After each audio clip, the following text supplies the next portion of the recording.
In today's video, we are going to show you how to vote on chess.com. Vote Chess is a team mode where players vote for the move they want and the move with the most votes gets played.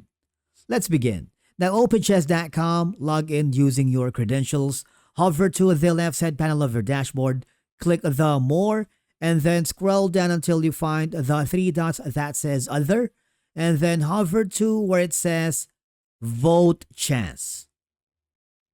Now, what will happen is you will see ongoing Vote Chess games from clubs you are part of. Okay? Now, the upcoming games is Judith Polgar versus the World. I want you to click on it because if you can join the game, even if the game is already ongoing, all I have to do is super simple. Look at the chessboard, okay? Make the move that you want, for example, this one right here. Now click the green check mark to submit your vote. Once you submit your vote, you cannot change it, okay? When the time runs out, all votes are counted.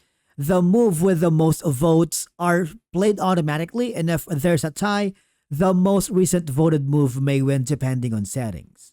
Okay, so you can discuss with your team if you're a part of a team, which is optional but recommended.